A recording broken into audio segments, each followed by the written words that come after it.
Sir बहुत सारे ऐसे क्वेरीज आते हैं आजकल हमारे पास। क्या इंडिया में पोर्नोग्राफी देखना बैंड है? और ऊपर से चाइल्ड पोर्नोग्राफी देखना या शेयर करना क्या कानून अपराध में आता है? इसके लिए कानून क्या कहता है? कृपया अगर आप हमारे व्यूअर्स को बता सके। Absolutely one of the finest topic पे आपने ये क्वेश्चन किया है और ये बहुत जरूरी है लोगों के लिए जानना कि आखिर चाइल्ड पोर्नोग्राफी या पोर्नोग्राफी बैंड है या नहीं है या किस तरह से पनिशबल है किसी भी कानून के तहत। तो मैं आपको यहां बता दूं कि चाइल्ड पोर्नोग्राफी की तो बात छोड़िए, पोर्नोग्राफी भी किसी भी किस्म से इंडिया में बैंड है। अब रहा सवाल कि कई लोग स्तर तक चले जाते हैं कि वो लोग चाइल्ड पोर्नोग्राफी भी अपने मोबाइल पर सर्च करते हैं, उसके वीडियोस को रखते हैं, उसके वीडियोस को व्यू करते हैं और उसके वीडियोस को दूसरों को ट्रांसमिट भी करते हैं। इससे क्या होता है, हमारे देश की ये चाइल्ड और उनकी जो मानसिकता है उस पर एक बहुत बड़ा कठोर वार है ये। तो अभी एक ऐतिहासिक फैसला ऑनरेबल सुप्रीम कोर्ट ने पास किया है सितंबर महीने में, जिसमें डिवीजन बेंच का पास किया हुआ जजमेंट है। उसके बैकड्रॉप की स्टोरी ये थी कि मद्रास हाई कोर्ट में एक केस हुआ मद्रास हाई कोर्ट में, जिसमें पिटिशनर गए थे इस बात को लेकर कि अगर मेरे मोबाइल में चाइल्ड पोर्नोग्राफी की वीडियोस अगर हैं या मैंने उसे व्यू की भी हैं और अगर मैंने उसको किसी को ट्रांसमिट नहीं किया है तो सेक्शन 15 ऑफ पोक्सो एक्ट के या सेक्शन 15(1) ऑफ पोक्सो एक्ट के तहत जो चार्जशीट फाइल की है पुलिस ने, वो चार्जशीट गलत है, उसको क्वाशिंग में वो गए थे। और उसमें इवन पिटिशनर को मद्रास हाई कोर्ट ने रिलीफ दिया, ये कहते हुए कि उसको स्टोर करना या व्यू करने तक कोई भी punishment either section 15(1) of the POCSO act और 67B of IT act attract नहीं करता। अब जब ये मामला ऑनरेबल सुप्रीम कोर्ट पहुंचा, वहां पे डिवीजन बेंच ने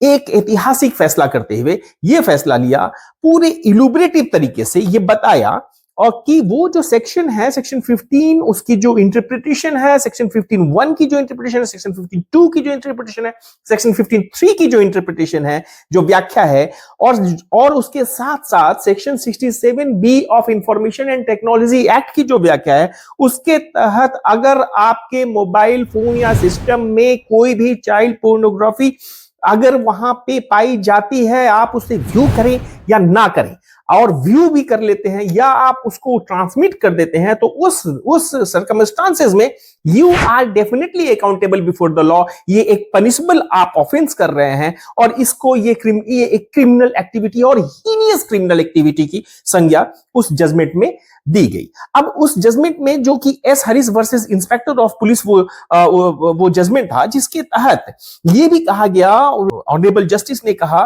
कि इसका जो चाइल्ड पोर्नोग्राफी जो टर्म है वो भी सही नहीं है यूज करना। टर्म हमें यूज करना चाहिए कि child sexual exploitative and abuse material, CSEAM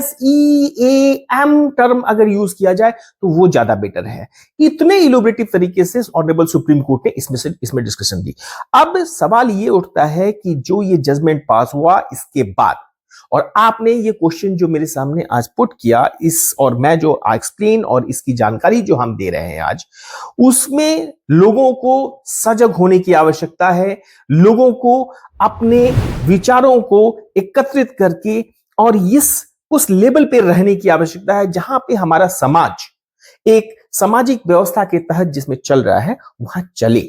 और उसी के मद्देनजर रखते हुए इस तरह की एक्टिविटी को भी, जो हमारे समाज को बहुत ही विकृत बना देता है, बहुत ही निचले स्तर पर ले जाता है, उस चीज में सुधार लाने की आवश्यकता की वजह से हमारे ऑनरेबल सुप्रीम कोर्ट का यह ऐतिहासिक फैसला आया है। और इस फैसले के बाद अब उस हर इंसान को